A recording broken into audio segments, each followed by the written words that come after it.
Vamos a mirar un poco el Brasil.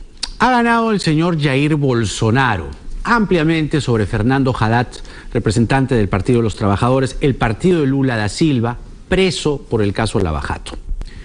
La primera mirada es que Bolsonaro ha ganado fundamentalmente por, además de los enormes problemas de seguridad que viven las ciudades más importantes del Brasil, Río, Sao Paulo, por el caso Lava Jato y el hastío de la gente con respecto a el sector de la centroizquierda y la izquierda. Vamos a hablarlo con Ramiro Escobar, periodista e internacionalista, estudioso del tema internacional, del tema del mundo, y además vincularlo a la región, ¿no? Ramiro, buenas noches. ¿Cómo te va, Jaime? Gracias por la invitación. A ver, ¿te preocupa el triunfo de Bolsonaro en tanto se agiten banderas de fascismo o son cucos para ti? No, yo creo que sí es preocupante lo que ha pasado, ¿no? Porque esto ya va configurando una ola mundial que viene desde hace algunos años, porque tienes a Trump en Estados Unidos, tienes el Brexit conducido por el UKIP, el Partido de la Independencia del Reino Unido, tienes a Geert Wilders en Netherlands, tienes a Matteo Salvini en Italia, no tienes alternativa por Alemania en Alemania, ¿no? Entonces pareciera que hay una especie de convulsión político-ideológica que está avanzando con una especie de lenta marea en el planeta y que en algunos sitios tiene más resistencias o menos resistencias. Ya, pero tú has cogido el mapa y has apuntado así diferentes Marine Le Pen en Francia, parece muy bien. Ahora, ¿a dónde vamos entonces, Ramiro? Es decir, la gente, ¿por qué está votando radical? Mira, esa es una pregunta compleja, pero tratemos un poco de tejer una conversación breve sobre esto, ¿no? A ver. Tú señalabas que hay un desencanto en Brasil, concretamente por el tema de corrupción. Que, ojo, es algo que compromete a todo el sistema político brasileño desde hace años, ¿ah? No es una cosa que inventó el PT. Sí la promovió, sí la toleró, sí fue más visible en esa época porque había más dinero circulando debido al auge de los commodities, ¿no? Pero esto es un asunto que viene de la época de Collor de Mello, que sí fue presidente y también sufrió un impeachment, ¿no?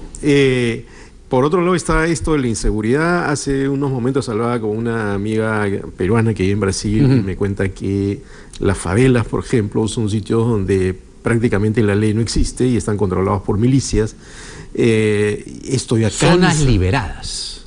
Prácticamente, ¿no? Entonces, esto ya cansa a mucha gente y, por supuesto, la tentación de la mano dura circula por allí. Algo que parece preocupante en relación con esto es que algunos jefes de estas milicias se habrían llamado a votar por Bolsonaro en la lógica de que la única manera de controlar esto es básicamente con las armas, que es una de las propuestas que él ha deslizado, ¿no? Claro. Ahora, lo curioso es que desde que asumió el triunfo anoche, ha moderado el discurso, pero esa moderación del discurso, que incluso hoy día se ha visto en una entrevista televisiva, es una moderación propia de quien gana y ya cobra repentina conciencia que tiene que gobernar para todo el mundo, para todo el país. Pero yo no descartaría el riesgo de que se pongan en marcha algunas propuestas que son bastante preocupantes, ¿no? Ahora, veámoslo claramente, ¿no? Bolsonaro es un hombre de derecha, conservador, ha rezado después de ganar, lo cual es un mensaje clarísimo de estar cerca a la iglesia. Además, ¿no? Ha mencionado a Dios varias veces. No, claro, habla a Dios, etcétera, etcétera, él ha sido militar, etcétera. A ver, pero en su plan así es rápido, ¿no? Él habla de no a la ideología de género en el tema de educación, en el tema de seguridad habla del derecho universal a la posesión de armas de fuego, además que reducir la mayoría penal a 17 años por enmienda constitucional, lo cual tiene que ver, ojo, con los liderazgos en las favelas, porque ahora los que matan así nomás en plena calle tienen 17 años, en fin, son menores de edad. Un gringallo, pero versión carioca. Políticas sociales y derechos humanos, no demarcar ni un milímetro más de tierras indígenas, dejar atrás el comunismo y el socialismo y practicar el libre mercado. Es decir, es una agenda, descartar una nueva constituyente, ¿no? Es una agenda de derecha. De ultraderecha, diría yo, ¿no? Ultraderecha, exactamente. Sobre todo los discursos que están más próximos a, en fin, esto del tema de la ideología de género, que todo el mundo se arme en las calles, o sea, son cosas bastante radicales. ¿Cuánto de todo eso, mi querido Ramiro, puede contagiar al resto de la región, si es que ya no lo está? Bueno, eso va a depender de cuán posible sea que él ponga en marcha esas propuestas. Porque para ponerlas en marcha, él va a enfrentar un Congreso fragmentado.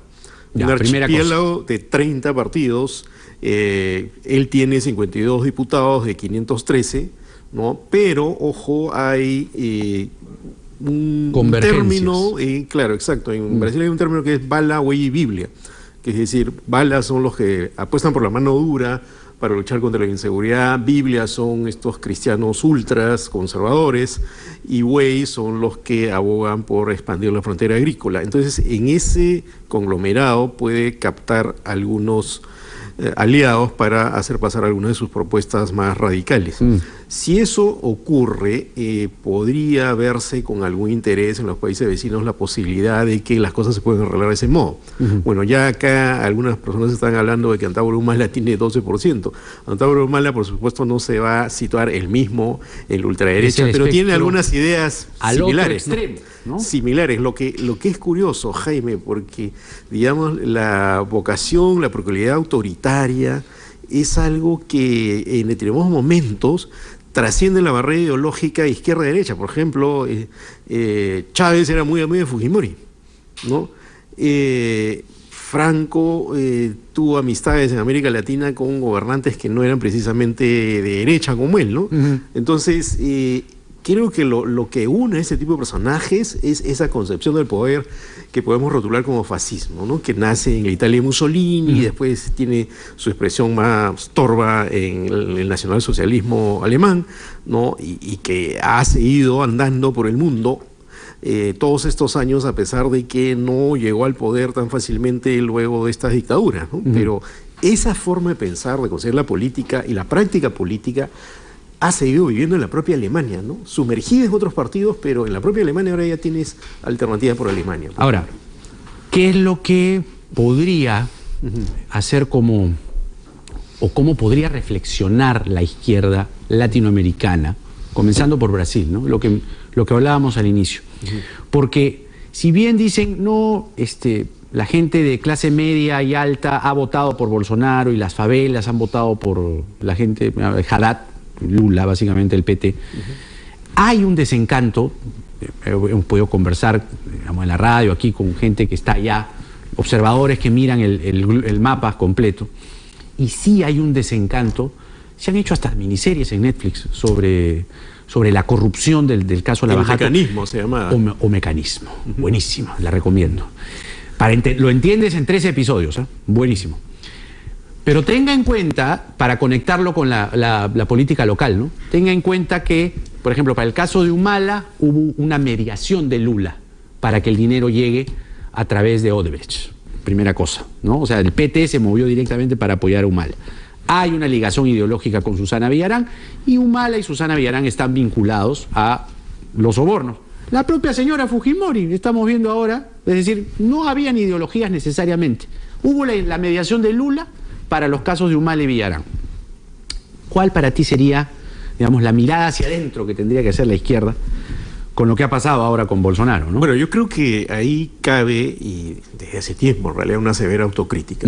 Una autocrítica a esas prácticas que no pudieron despegarse de lo que siempre se criticó. La corrupción supuestamente era más un asunto de la derecha, pero en realidad no tiene patria ideológica, ¿no?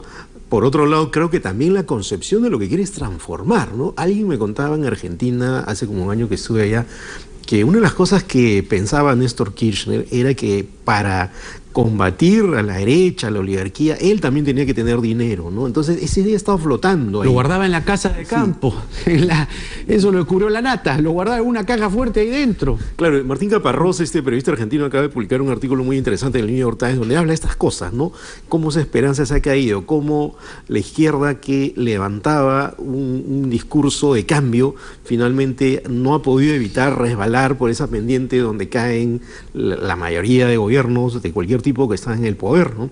Entonces se necesita otra cosa, se necesita primero esa severa autocrítica. Por ejemplo, algo que a mí me parece que debió hacer el PT desde hace mucho tiempo es tomar distancia del gobierno de Chávez y de Maduro, sobre todo, ¿no? Nunca lo hizo muy claramente, ¿no? Y eso evidentemente pues no abona en la credibilidad, porque lo que ocurre en Venezuela no tiene ningún viso de ser un gobierno democrático. O sea, se han vulnerado los mínimos estándares, y entonces... Eso es una barbarie. Tomar distancia de eso es algo que hubiera hecho más creíble al PT. Ahora, a mí me genera mucho respeto Haddad. Me parece que dentro del arco del PT es uno de los más respetables, uno de los menos contaminados con el asunto de la corrupción, un profesor universitario. Pero detrás estaba Lula, pues. Sí, ¿no? Y yo creo que el candidato más potable para ellos, el candidato más factible en esa coyuntura era Ciro Gómez, ¿no? Ya. Que era alguien que había estado vinculado al PT, alguien de centro izquierda, a quien no se le podía acusar de estar involucrado en el laberinto de la corrupción, pero el personalismo de Lula, la insistencia en sacarlo de la cárcel, estirar hasta el final este proceso, nos ha llevado provocó esta coyuntura tan difícil. Ahora, yo sí creo que Lula lo hubiera ganado, Bolsonaro, hubiera sido una pelea de titanes. ¿Tú crees? ¿No? Sí. O por lo menos raspando, ¿no? Sí, me parece que hubiera sido, porque Lula es una figura histórica, ¿no? De mucho peso político. Tiene arrastre. Eso no se le puede negar, aunque esté en la cárcel. De carisma por corrupto. Y estoy imaginando qué podría pasar si durante el gobierno de Bolsonaro, por alguna argucia legal, Lula sale. Oh. Entonces ahí se viene de la tormenta perfecta en Brasil, ¿no? Claro, claro. Ahora, entonces, mirando el mapa y sobre todo mirándonos a nosotros, ¿ves un futuro con Bolsonaro que tiene propuestas radicales, extremistas? Se le llama el Donald Trump carioca.